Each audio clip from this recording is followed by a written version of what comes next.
지난 55년 MBC 충북. 여러분 안녕하십니까? 충북시사 토론장 오원근입니다. 12월 월간 뉴스 분석 시간인데요.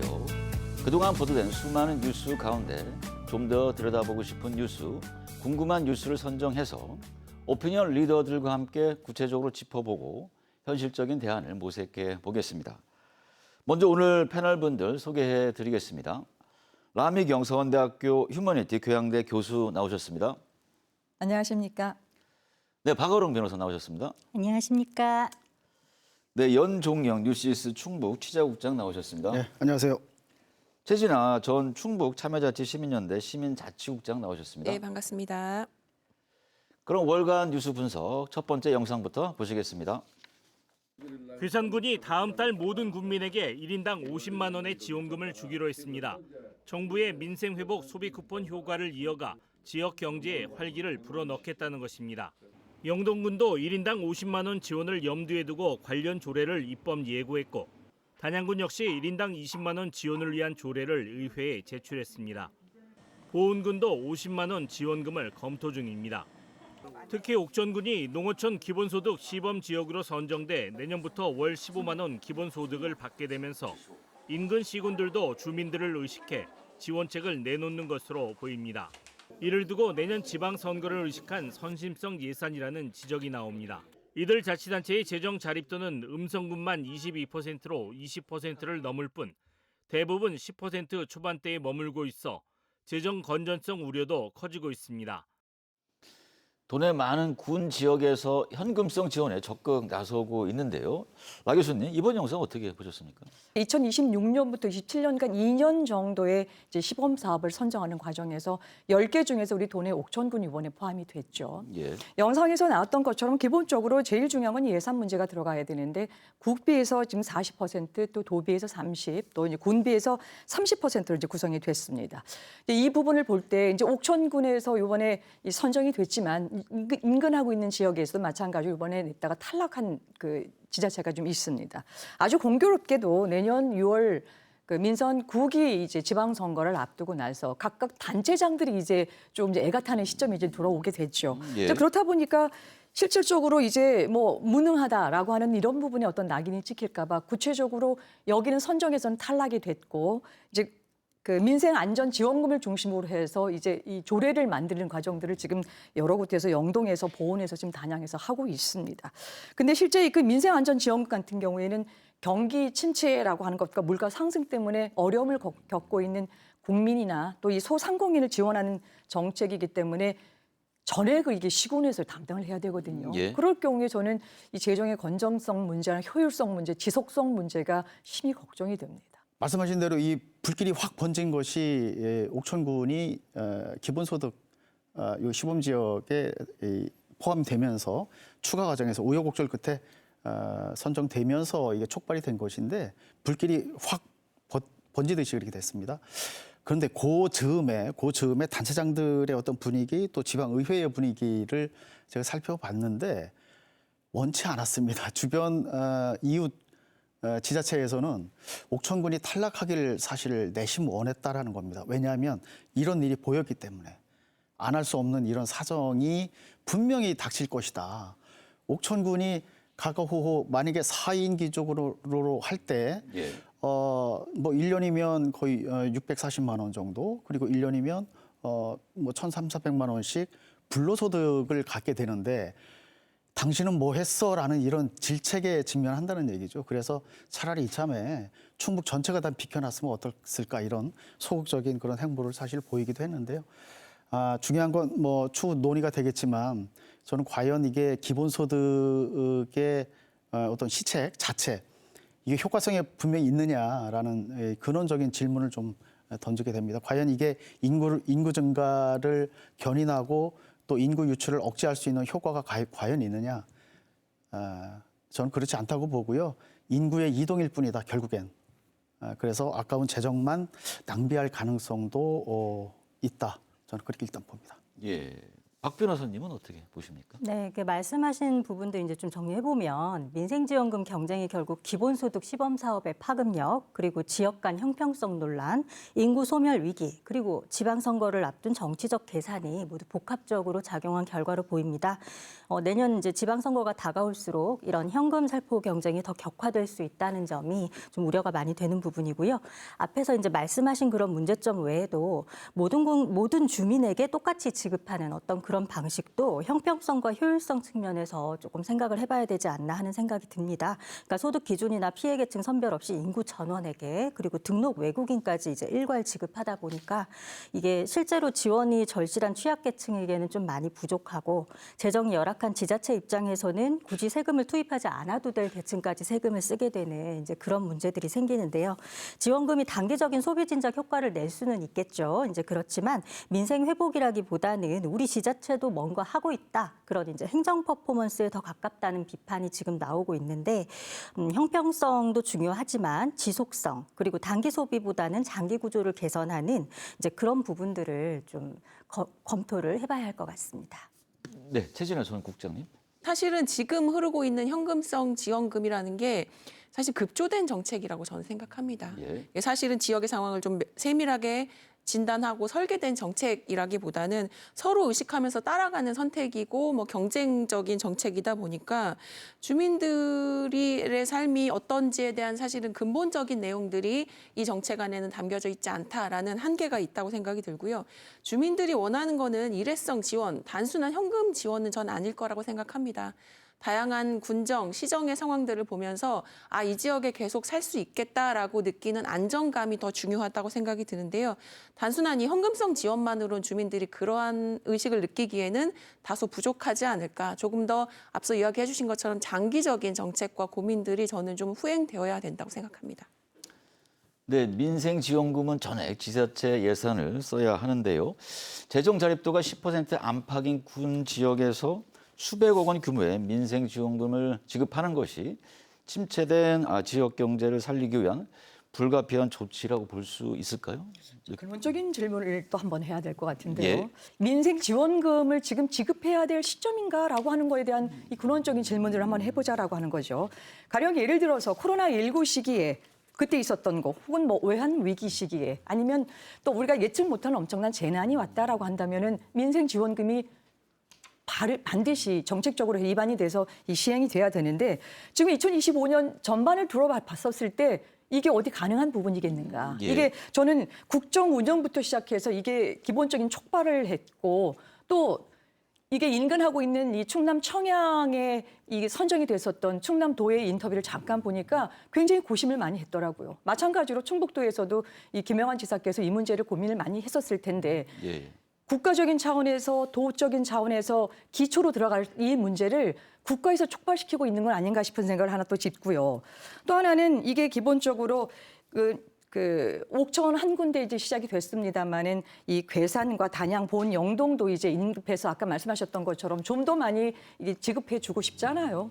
근데 결국 예산이 어디 있어요? 예. 결국 제한된 예산을 갖고서 국비와 더불어서 실질적으로 민생지원금 같은 경우에 전부 다 시군에서 그걸 전세 지원을 해야 되는데 저는 지금 이거 농어촌 기본소득을 받고 있는 옥천군 자체적으로도 지금 시작되고 나서 유입되는 인구가 굉장히 많이 있거든요. 그랬을 경우에 30% 그 예산 금액을 만약에 옥천 군수께서 다 그거를 확보해서 소진하게 된다고 한다면 실질적으로 각 지자체가 단체장의 선거를 통해서 내세운 공약들을 4년간 운영해낼 수 있는 예산이 어디 남겠는가 싶은 생각을 또 근본적으로 갖습니다. 그래서 그 지자체의 지선형이 포퓰리즘성으로 이 현금성 지원되는 것들은 조금 막아야 되고 실제 이것을 받고 있는 국민이나 시민, 도민들 차원에 있어서의 좀 더 면밀한 이런 그 조사를 통해서 이거에 대한 것들을 좀 저는 거두어 드려야 된다는 생각을 갖고 있습니다. 네, 불가피한 조치이냐 하면 사실은 조금 의문이 있습니다.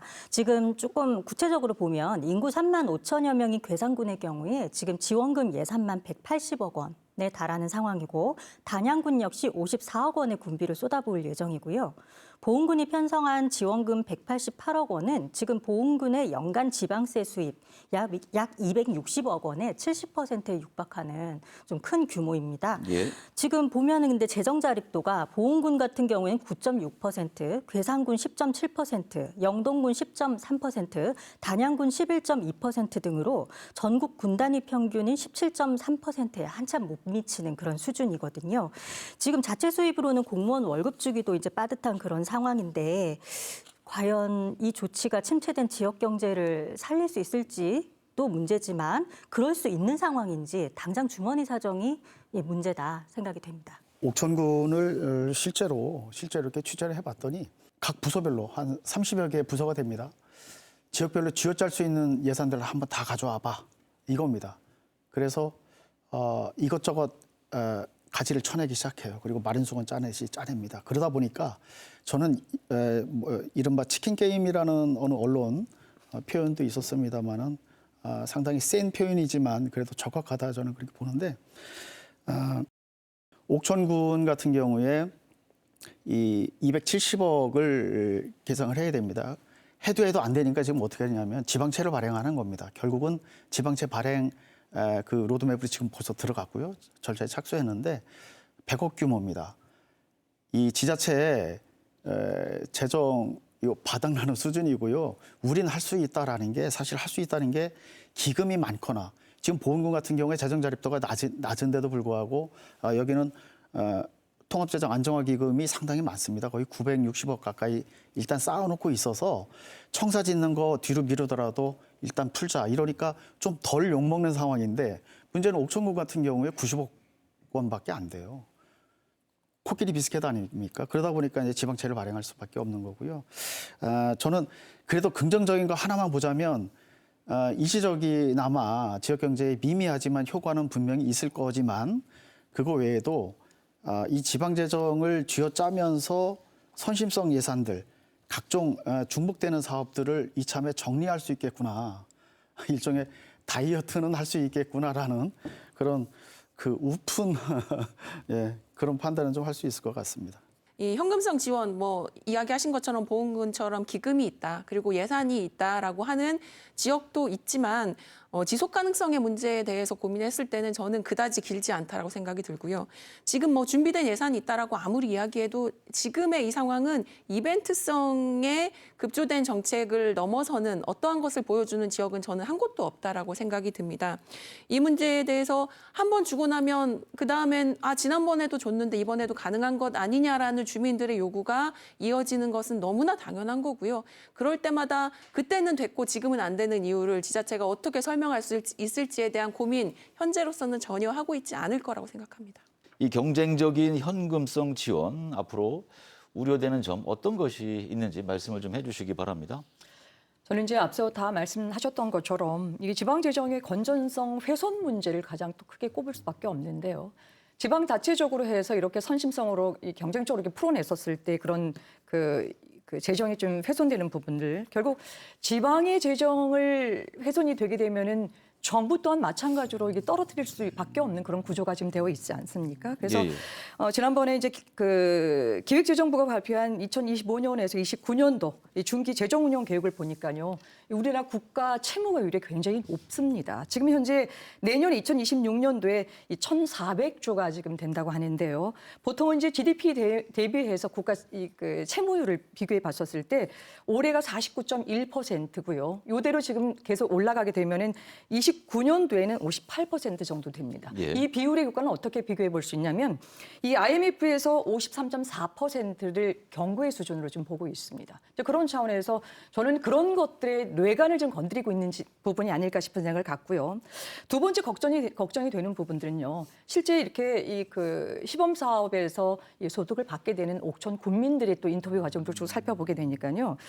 이게 그 지역 상품권을 이제 월로 15만 원을 쓰게 되는데 그게 좀 제한적이잖아요. 가령 예를 들어서 그 매출 30억 원이 넘는 매장에서는 사용할 수가 없어요. 근데 옥천군 내부에 보시면은 하나로마트 하나에서 하는데 여기는 사용이 안 됩니다. 예. 그러면 어디 가서 써요? 또 실질적으로 그런 부분들을 쓸 수 있는 것이 주유소는 한 11곳 정도가 지금 된다고 지금 나와 있는데 그런 측면에 있어서 또 활용의 문제도 될 수 있고요.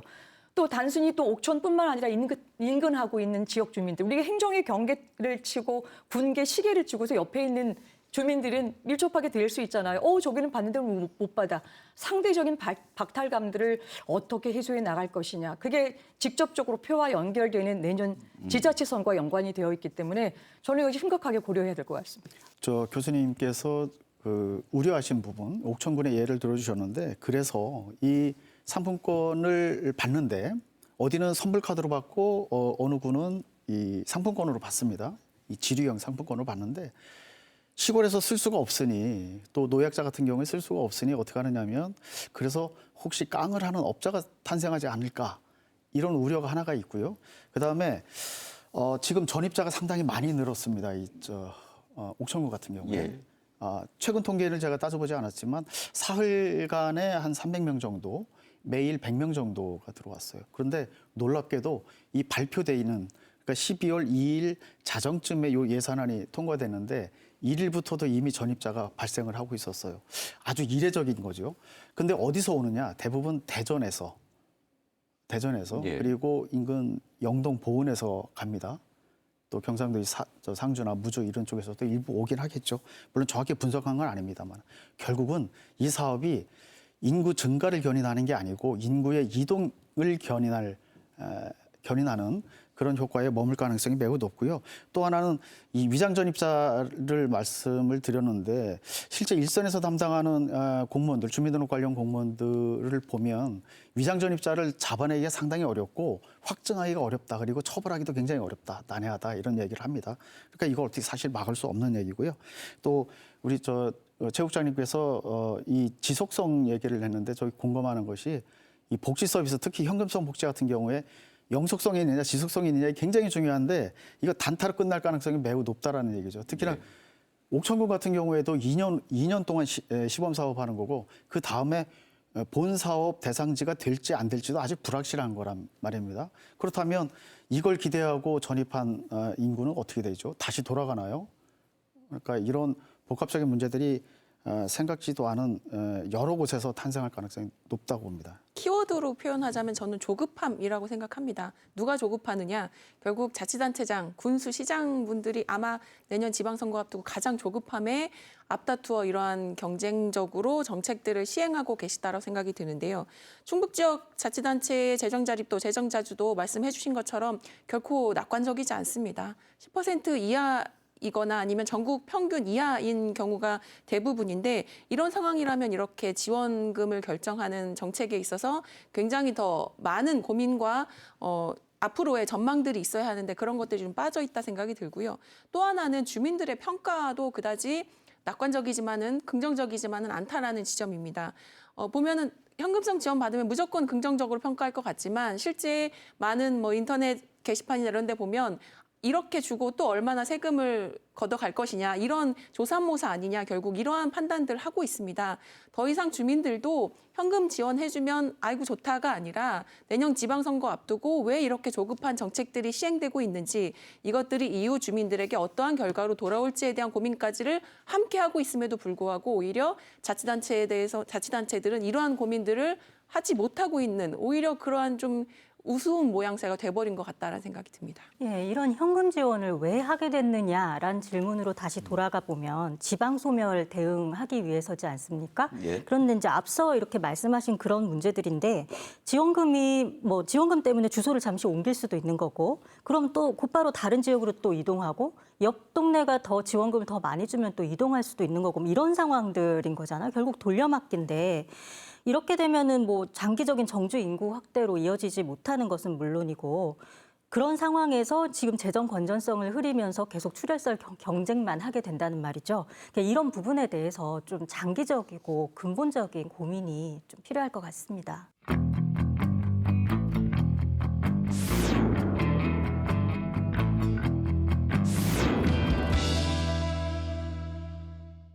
청주 밀레니엄 타운입니다. 충청북도는 이곳 19,000여 제곱미터 부지에 2031년까지 1,400석 공연장을 갖춘 충북 아트센터를 짓기로 했습니다. 김 지사는 민선 8기에 시작하지 않으면 다시 시작하기 어렵다며 필요하면 빚을 내서라도 첫 발을 떼겠다고 밝혔습니다. 문제는 그만큼 경제성이 있냐는 겁니다. 지난달 행안부 중앙투자심사에서는 규모를 다시 검토하고 적자 최소화 방안도 마련하라며 재검토 통보를 받았습니다. 민선 8기 임기는 6개월여 남은 상황. 김 지사는 충북 아트센터 이외에도 돔구장과 도립미술관 등 문화체육 사업에 대해 민선 8기의 가닥을 잡아놓겠다고 밝혔습니다. 이번 영상은 어떻게 보셨습니까? 최 국장님? 예, 지역에 그럴듯한 문화시설 생기면 좋겠죠. 그리고 그렇게 요구를 하는 분들도 많고 단체도 많을 겁니다. 그러나 지금 총 사업비 너무나 쉽게 이야기하지만 2,400억 원 어마어마한 금액입니다. 그리고 전액 도비로 추진하겠다라고 하는 의지인 거고요. 이러한 사업을 너무나 쉽게 이야기하는 것 자체가 사실은 주민들로선 이해하기가 힘든 부분일 것 같습니다. 특히 좀 봐야 할 것이 충북도가 지난 민선 8기 지방채 발행이 4천억이 넘습니다. 그리고 이 금액은 앞으로 점점 늘어날 것이라는 평가들이 많은데도 불구하고 도지사께서 하신 이야기가 빚을 내서라도 지금이 아니라면이라는 이야기 하셨죠. 빚을 내서라도라는 이야기 누군가는 추진 의지가 강하다라고 해석할 수 있겠지만 저는 무책임하기 그지없는 말이라고 생각합니다. 정책에 대해서 공공성이나 합리성을 따지기보다는 정치적인 시간의 논리 그리고 성과주의의 조급함에 도지사가 몰려서 이것들을 추진하고 있다라고 생각이 들고요. 필요한 시설이긴 합니다만 이것들이 모든 어떠한 우선순위를 제끼고 가장 먼저 해야 할 사업이라고 하는 것에는 도지사의 의견 혹은 그 외에 뒷받침하는 용역 결과만으로는 되지 않습니다. 도민들이 그것을 찬동하고 혹은 반대하는 분들을 설득하는 과정이나 시간들이 필요할 텐데 도지사는 그러한 과정들은 전혀 염두에 두지 않은 채 필요한 사업이니 추진하겠다. 그 과정에 빚을 내서라도 하겠다라고 하는 무책임한 말로 도지사의 역할을 조금 이렇게 스스로 해치고 있는 것 같다라는 생각이 듭니다. 빚을 내서 랜드마크를 지금 몇 개를 짓겠다고 하시는 건지 세봐도 그리고 교통정리가 되지가 않습니다. 지금 충북도가 민선 8기 출범 이후에 대표도서관 건립도 같이 추진을 했었는데 대표도서관도 아마 이게 예타 통과가 안 됐을 거예요. 그 상황에서 대표도서관 예정 부지가 이 지금 아트센터 부지로 편입이 돼가지고 도서관 사업은 지금 사실상 원점에서 부지를 다시 찾아야 하는 그런 상황이 되어 있다고 합니다. 지금 전국 17개 광역자치단체 가운데 아직 대표도서관 없는 곳은 충북과 강원 두 곳뿐인데 지금 문화 인프라 우선순위를 이렇게 랜드마크 빚내서 여러 개 지으면 어쨌든 지금 재정은 한정이 되어 있고 어떤 것이 더 필요하고 어떤 것을 어떻게 할지 지금 본인 스스로도 충북도 스스로도 스텝이 꼬이고 있는 상황이기 때문에 교통정리부터 먼저 해야 되지 않을까 싶습니다. 네, 연중영 국장님. 지금 리포트 내용을 보니까 불효불급 그러니까 필요하지도 않고 급하지도 않다 이런 내용은 아닌 것 같고 필요성은 인정해 문화예술 파트도 그렇고요. 전체적인 여론은 그렇게 가는 것 같습니다. 그런데 오페라와 뮤지컬을 동시에 할 수 있는 그런 광역 단위의 수요를 흡수할 수 있는 그런 시설이 필요하다라는 건데 저는 김영환 지사의 어떤 설득 논리가 좀 잘못되지 않았나 그런 생각이 잠깐 드는 것이 저기 보면 이 충북은 없다, 충북만 없다. 그런데 실질적으로 강원도도 없고 몇 군데 없다고 하더군요. 우리도 없으니 우리도 좀 가져야겠다 이런 논리가 지금 나왔어요. 그런데 그것보다는 지금 현재 문화예술 생태계, 공연 생태계가 이러이러한 점들을 집중적으로 좀 도민들에게 설득을 했어야 되지 않나 싶고요. 지금 현재 이걸 대체할 수 있는 현재 수요를 수용할 수 있는 곳이 청주 예술의 전당, 그다음에 충북 아톨 요 정도잖아요. 근데 규모는 어느 정도 된다고는 하지만 좌석수가 지금 문제가 아니고 그 외에 첨단 장비가 좀 필요하잖아요. 음향이랄지 이런 것들. 근데 그런 것들을 종합적으로 고려해서 이러이러하게 가겠다라는 것이 아니고 빚을 내서라도라는 그 다소 좀 센 워딩이 나왔고 더군다나 랜드마크라는 거에 대한 또 이 거부감이 또 있지 않습니까? 우리 박 변호사님께서 지적을 해주셨는데 이런 접근 방법이 좀 잘못됐다. 그리고 조급함, 아까 어느 분께서도 조급함 말씀하셨잖아요. 저는 조급함도 이렇게 뒤섞여서 지금 빠른 속도로 가속도를 붙이고는 있는데 왠지 좀 스텝이 정교하진 않다. 저는 그렇게 봅니다. 지금 우리가 그 김영환 지사의 빛을 내서라도라고 하는 거에 그 레토릭에 집착할 것이 아니라 거기에는 두 가지 의미가 담겨져 있겠죠. 하나는 조급성이 있을 수 있겠고요. 예. 또 하나는 어딘가 굉장히 절실하다는 느낌을 갖고 있을 겁니다. 모든 공약이 시도별로 다 같을 수 없고요. 충청북도의 민선 8기 도민들의 지지를 받고 당선된 사람이 끌어내는 공약은 그 기간 동안은 저는 일단은 봐야 될 거라는 생각을 갖고 있습니다. 자, 그래서 지금 이제 이 충북 아트센터라고 하는 거에 예산 문제가 전체 도비로 해서 많이 지금 들어간다라고 하는 거에 전적인 동감을 하고요. 다만 지금 이제 청주 예술의 전당하고 청주 아트홀을 중심으로 해서 우리가 보면은 30년이 된 노화가 되어 있고요. 또 현대화된 장비가 없기 때문에 우리가 굉장히 또 예향으로 올리려고 해도 거기에 또 제한이 좀 갖춰져 있겠죠. 또 실질적으로 어떤 그 예술에 종사하는 분들의 의견들 인터뷰를 쭉 하다 보면은 굉장히 절실하게 필요해요. 충북만 없는 것이 아니라 조사해 보니까 강원도, 경북, 충북이 세 곳이 이 규모의 그 시설물이 없다라고 하는 거죠. 저는 단순하게 이렇게 시설물 중심으로 해서 돈이 많이 들어간다라고 하는 거에 지금 적절치 않아라고 하기보다는 거기에 담긴 내용물들 우리가 이제 뭐 공예 비엔날레처럼 실질적으로 굉장히 많은 외국 굉장히 많은 이 전체 관람객들을 유치하고 아주 질 좋은 작품들이 들어오게 되고 그럼으로써 청주가 이렇게 되는 것처럼 이런 부분들을 무조건적으로 조금 이렇게 터부시 여기기보다는 실질적으로 지금 착공만 시작을 해서 개관까지 31년까지 군다라고 한다면 다음 민선 9기까지 올라가는 거거든요. 예. 그런 차원에 봤었을 때는 이걸 그냥 무조건적으로 그런 레토릭을 밀어붙이지 말고 한번 내면적으로 더 꼼꼼하게 이번에 그 지방재정중앙 그 투자심사에서 지적받았던 것처럼 그 주민 의견 수렴을 좀 이참에 좀 더 받아보면 어떨까 싶습니다. 예. 지난 10월 정부의 중앙투자심사에서 제동이 걸렸습니다. 경제성이 낮게 나왔기 때문인데요. 그럼에도 불구하고 2천억 원대 규모의 대규모 사업을 강행하는 것에 대해서 너무 서두른다, 급할수록 돌아가야 한다, 뭐 신중한 접근이 필요하다 이런 목소리가 있습니다. 예, 어떻게 보십니까? 네, 변호사님. 네, 충북도가 지금 도청사 리모델링에 약 1,000억 원 정도 투입을 했다고 하고요. 도의회 청사와 통합 청주시청사 건립 등 합치면 지금 5,000억 원 넘는 대규모 재정 수요가 한꺼번에 지금 몰려 있는 상황입니다. 예. 근데 앞서 말씀드린 것처럼 뭐 도서관 건립이니 이런 부분 해가지고 상당히 수요가 많은 상황인데 지금 여기 저희가 중앙투자심사에서 경제성이 낮게 나왔다는 게 경제적 타당성 척도 그러니까 BC라고 하는데요. 예. 이게 기준선이 1인데 0.11이 나왔다고 해요. 지금 그러니까 지표가 매우 낮은 이런 2천억 원대 문화시설을 지금 당장 서둘러서 추진하는 게 재정 여건과 우선순위 측면에서 적절하냐 의문이 제기될 수밖에 없고 교수님 말씀하신 대로 필요한 사업일 수 있습니다. 근데 필요한 사업이라면 또 선거와 무관하게 추진이 돼야 될 거고요. 재정 수요, 재정 자립도 종합적으로 고려해서 속도도 조절을 좀 하고 단계적으로 추진하는 방안이 검토가 돼야지 지금 당장 첫 삽을 뜨는 게 중요하다는 이런 조급한 태도는 좀 문제가 있지 않나 생각합니다. 박 변호사님께서 이제 이 중투심사 BC 언급을 해주셨는데 비용 대비 편익 이게 0.11이 나왔다는 거 아닙니까? 근데 기준인 2를 넘지 않았다고 해서 무조건 사업을 폐기하는 것은 아니고요. 그래도 이 경제성만 따지는 것이 아니고 꼭 필요하다. 이건 이 시점 아니면은 어쩔 수 없어. 경제성은 낮게 나오지만 국가 차원에서 다수의 이익을 위해서 밀어붙여야 돼라고 하면은 그렇게 판단받으면 할 수도 있는데 문제는 그 과정에서 그래도 낮긴 하지만 너무 낮다라는 얘기죠.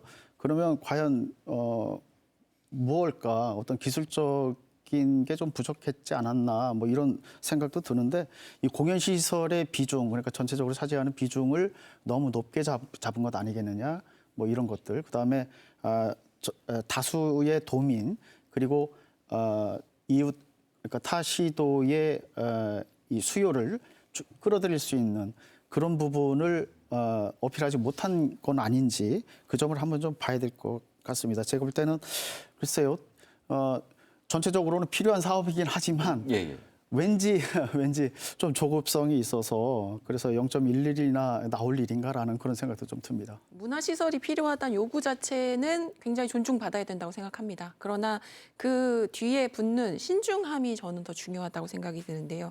신중하자라는 말이 여기서 멈추자라는 말도 아니고 되돌리자는 말도 아닙니다. 다만 수천억 원이라고 표현해도 좋을 만큼의 어마어마한 예산을 투여해서 진행되는 사업으로 지금 반드시 2025년 12월 혹은 2026년에 가장 먼저 추진해야 될 사업인지에 대한 논의를 해보자라는 것이고요. 예. 민선 8기 충북도 사업 추진 방향들 보면 많은 모습들을 보면 김영환 도지사가 아이디어를 내고 그것이 사업으로 급하게 몰아붙여지는 모습들 저희가 굉장히 여러 번 목격했습니다. 그런데 충북 아트센터의 현재의 건설을 두고 나오는 여러 이야기들도 같은 맥락이라고 저는 생각이 들고요. 아트센터 관련돼서 경제성이 낮다라고 평가한 부분에 대해서는 건설 과정도 그렇지만 이후 운영의 측면이 더 중요하다고 생각이 드는데 그 장기적인 플랜이 과연 있을까라는 저는 의문을 좀 표해야 할 것 같습니다. 단순히 이제 현직 도지사 입장에서는 첫 삽을 뜨는 것, 첫 시작을 하는 것만으로도 성과로 잡힐 수 있겠죠. 그러나 그것을 떠안아야 되는 도민 입장에서는 첫 삽을 뜨는 것보다 중요한 것이 이것이 정말 지역에 필요한 시설로서 착공이 되고 운영이 되는지에 대한 전반적인 그림일 텐데 과연 그 그림이 있을지에 대한 의문을 저는 자꾸 던질 수밖에 없게 되는 상황인 것 같습니다. 저는 이 공약 문제에 이게 결국 이 충북 아트센터가 이게 낮거나 아니면은 주민들이 도민들이 이렇게 외면하는 일은 아니라고 생각을 합니다. 예. 민선 8기에 헛발질을 많이 했던 도정 자체가 좀 약간 또 문제가 있긴 하지만 저는 좀 또 다른 측면에서 이게 지금 신중하게 접근해 들어가자라고 하는 것은 그 중투심에서 얘기했었던 경제성, 운영 수지, 주민들의 의견 강화라고 하는 수렴들을 보고 지금 BC 부분들도 0.1밖에 안 돼서 우리는 아예 없애야 된다라고 하기보다는 예. 장기적인 관점으로 충북도가 어떻게 갈 것인가라고 하는 것, 도지사가 누가 되든 상관없이 도민들의 어떤 문화적인 이 수준이라고 하는 부분들을 고려해 보면은 저는 이게 첫 삽을 뜨는 일이 이게 선심성으로 내년 공약에 둬서 뭐 그 부분을 지지한다라고 하는 건 일찍 그 배제시켜 놓더라도요. 그러면 일단 짓고 나서 민간 운영 어떻게 할 것이냐, 민간 투자를 잘해서 그걸 좀 더 활성화시켜서 좀 더 많은 이익을 창출시킬 수 있는 그런 부분의 아이디어를 좀 모아야 되지 않겠느냐. 다만 이제 민선 8기 6개월 앞둔 시점에서 이렇게 구체적이고 세분화된 이런 다양한 뭐 우리가 그 민자 사업을 유치할 수 있는 세분화된 이런 아이디어들을 정말 마련했느냐라고 하는 것에 대한 의문점을 좀 갖고 있지 사업 자체적으로는 이게 시기에 있어서의 저는 이게 문제가 되지 않을 거라 생각을 합니다. 네, 라 교수님께서 민간 투자 말씀을 해주셨는데요. 충북도의 행정사무감사에서 수익성이 낮은 곳에 민간 투자자들이 들어오겠냐며 의문을 제기하는 의원이 있었습니다. 민간 자본 유치가 현실적으로 가능하다고 보시는지, 민간 자본 유치가 안 될 경우 어떻게 해야 한다고 보시는지 말씀을 좀 해주시기 바랍니다. 네, 최 국장님. 네, 민간 자본 유치 현재까지 공개된 사업 구조나 경제성 지표를 놓고 보면 전문가는 아닙니다만 쉽지 않지 않을까라는 조금 비관적인 예측을 좀 해봅니다. 중투심사에서 비용 대비 편익의 점수가 낮게 나타나는 것, 결국 시장에서의 경쟁력이 떨어진다라는 쉽게 말해서 그런 표현인데 아주 가까운 예를 들어서 청주 고속터미널 현대화 사업만 봐도 민간 투자가 유치되는 그 목표나 방향은 정말 사업성이 나는 곳에 민간 유치가 되겠죠. 민간 투자 유치가 될 텐데 과연 충북 아트센터가 그러한 경제성의 지표, 긍정적인 것들을 보여주고 있느냐라고 하면 저는 그렇지 못하다라는 점에 대해서 조금 아쉬움이 있는 거고요. 뭐 여러 가지 뭐 건립 민간 유치 받아서 뭐 민자 유치 받아서 건립은 하겠습니다만 그 이후에 만약에 경제성이 없다라고 판단이 났을 경우에는 운영까지가 그 민자 유치를 해왔던 업체로부터 이어갈 것인가에 대한 저는 현실적인 고민도 좀 필요할 것 같고요.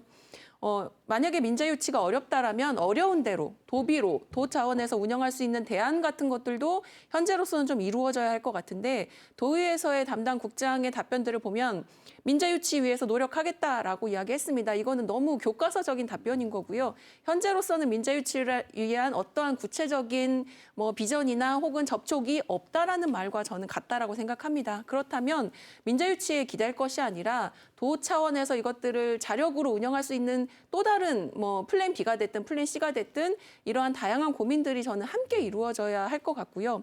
같은 당 소속입니다. 문제를 도의회에서 지적했던 의원도 같은 당 소속 의원이 볼 때에도 이 문제에 대해서 결코 낙관적이지 않은 비판적인 평가를 할 정도라고 하면 이 부분에 대해서 도지사가 또 한 번의 아집에 가까운 정책을 펼치는 것은 아닌가라고 하는 점에 대해서 다시 처음부터 조금 검토해 봐야 될 지점이 있지 않나 생각합니다. 인터넷 반응을 조금 살펴보니까 좀 나이브한 표현입니다만 세금 먹는 하마를 또 하나 지으려고 하냐 이런 표현이 예. 있더라고요.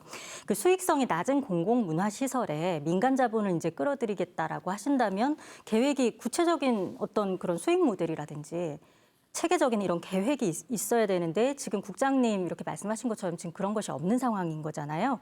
결국은 민간 투자라는 이름만 빌리고 운영 과정에서 실제 부담은 또 도 재정이 떠안게 될 가능성이 지금 매우 큰 그런 상황이라서 지금 도가 뭐 운용 수지 적자 최소화 방안, 뭐 상업용 수익 시설 도입, 사업 규모 조정 뭐 이런 식으로 해서 경제성을 보완하겠다라고 하지만 애초에 이제 뭐 사업 타당성이라든가 적정 규모 이런 부분에 대해서 조금 재검토가 필요하지 않나 하는 생각을 좀 해봅니다. 예, 교수님. 저는 여전히 문화라고 하는 거에 우리가 좀 집중을 해줄 필요가 있고요. 우리가 언제까지 쌀밥만 먹고 사는 시대를 또 요청하겠습니까? 스테이크도 먹게 되고 지금 여기 한 1,400 규모의 콘서트 홀에서 진짜 청주에서 우리 뭐 서울로 안 가고 인근 대전으로 안 가고 여기서 우리 문화를 향유할 수 있는 부분들 그 부분이 있었던 기본적인 것을 잡게 된다라고 한다면 이런 조급성이나 뭐 이런 것들보다는 실제 우리도 좀 만들어서 시작을 해서 이게 이제 수익이 좀 나는 이게 단순하게 건물 져놓고 나서 건물 외벽만 보고 살 것이 아니라 그걸 어떻게 운영할 것이냐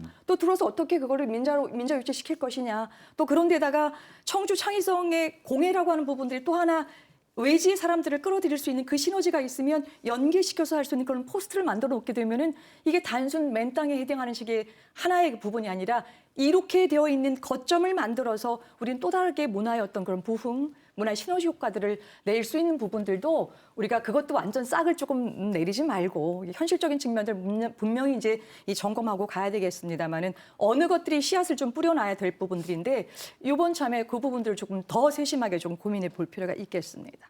거꾸로 그런 민자를 유치하게 된다면 이렇게 또 반문하지 않을 수 없고요. 근데 그렇다면 만약에 민자 유치를 못한다면 전액 도비로 하는 방안밖에 없을 것 같습니다. 이게 과연 이 균특회계에서 국비를 끌어당길 수 있는 사업 같지는 않아 보이고요. 물론 전문 집단에서 판단을 해봐야겠지만 관련 법원이 있는지 한번 좀 봐야 될 것 같고요. 만약에 그렇다면 결국은 장기간 단계적으로 건립하는 방향 그리고 거기에 지금 2,500억 원 정도는 이건 건립 예산이지 않습니까? 앞으로 이 시설을 유지하고 관리하고 전체 이 소프트웨어까지 운영을 하면서 계속 이제 비용이 발생할 텐데 이건 과연 어떻게 할 것이냐? 그건 당연히 민간이 가져가야 되는 거죠. 그건 전문가가 해야 되는 영역인 거고요. 그렇다면 결국은 이렇게 건립은 충북도가 재원을 마련하고 운영은 민간 전문기관이 맡아야 되는 그런 방향으로 가야 될 것 같고요. 만약에 최악의 경우 이도저도 잘 안 돼. 그리고 중투심사를 가까스로 했는데 너무 장기적으로 가지 말고 여기까지 사업을 끝내라는 그런 어떤 혹시 가이드라인이 만약에 나왔다면 결국은 지금 있는 시설, 그러니까 청주 예술의 전당이랄지 기존 시설을 확장하는 그런 방법밖에 없는데 글쎄 그 방법을 선택할 것 같지는 않습니다. 이 김영환 지사의 어떤 그 확고한 또 의지가 있는 이상 또 그런 것 같지는 않고요. 이미 이 어젠다를 꺼냈기 때문에 문화예술계 반응은 상당히 기대에 가득 차 있을 텐데 이걸 백지화한다? 이거는 상당히 어려울 것 같고요. 글쎄요. 민자 유치를 못한다면 뭐 말씀드린 대로 장기간 단계별 사업으로 끌고 갈 수밖에 없겠다. 저는 그렇게 봅니다.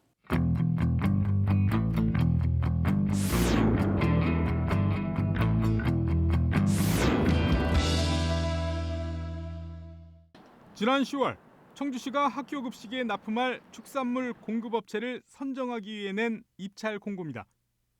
이후 세 차례에 걸쳐 별다른 안내도 없이 입찰 자격 조건이 바뀌면서 지난 1월 영업정지 처분을 받은 업체가 납품업체로 최종 선정됐습니다. 그런데 이 업체에 퇴직한 청주시 공무원이 근무했다는 의혹이 제기됐습니다. 특히 의혹이 제기된 건 이 업체만이 아닙니다. 청주시는 더 많은 업체에 기회를 주겠다며 3개의 업체가 담당하던 학교 급식 납품을 내년부터 한우와 돼지, 가금류 3개 품목별로 2곳씩 모두 6개 업체를 선정하기로 했습니다.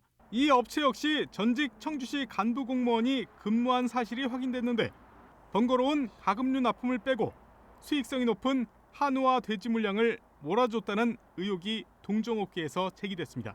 논란이 계속되자 박완희 청주시의원은 부패 고리 의혹을 제기하며 청주시의 철저한 검증과 재발 방지 대책을 요구했습니다. 학교 급식과 관련해 특정 업체를 밀어주는 것이 아닌가 의혹이 불거졌는데요. 이번 영상 어떻게 보셨습니까? 예, 국장님. 네. 리포트에서 박원희 시의원이 부패고리가 있는 것처럼 보인다라는 취지로 언급을 한 게 있던데요.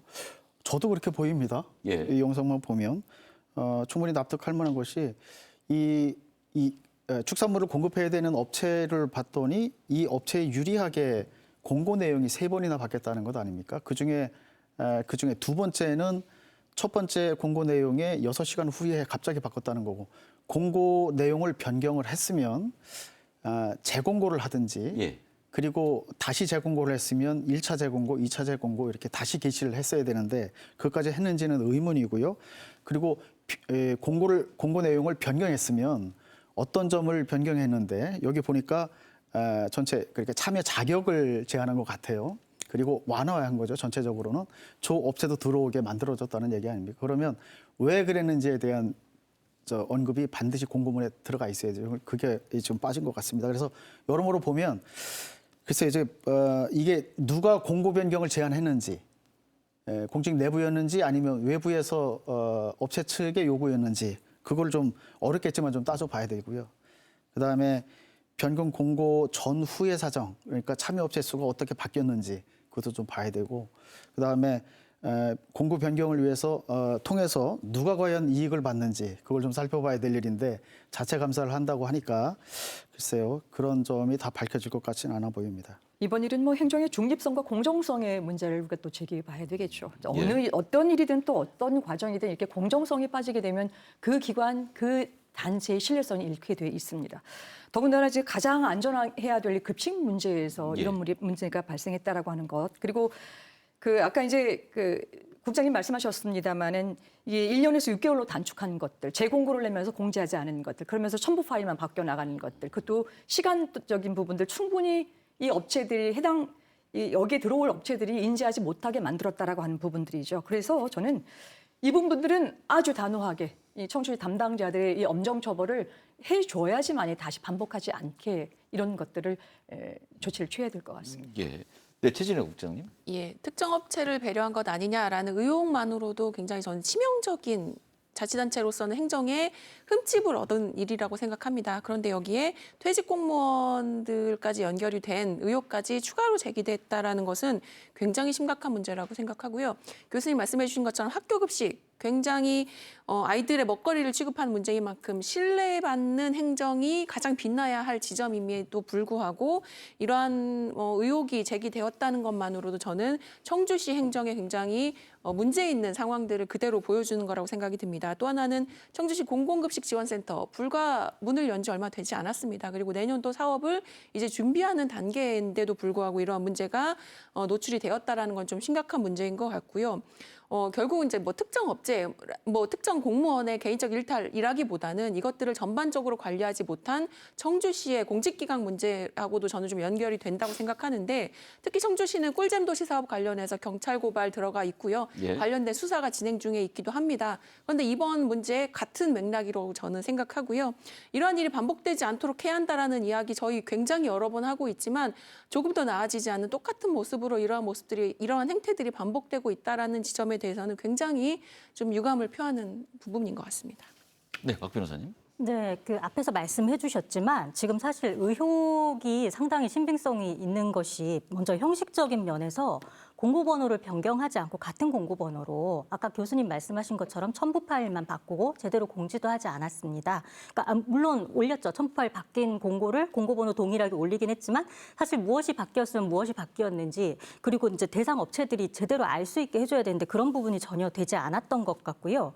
그리고 이게 지금 내용 면에서 보면 최초 공고의 내용이 최근 1년 이내 관련 법령 위반 업체는 신청을 할 수 없다는 거였는데 예. 같은 날 바뀐 게 6개월 이내 행정처분 업체는 불가하다로 바뀌었다가 다시 6개월로 바로 바꾸는 게 아마 부담스러웠는지 다시 1년으로 되돌리면서 그런데 이제 관련 법령이 아니고 적용 법령을 학교급식 법령으로만 줄인 거예요.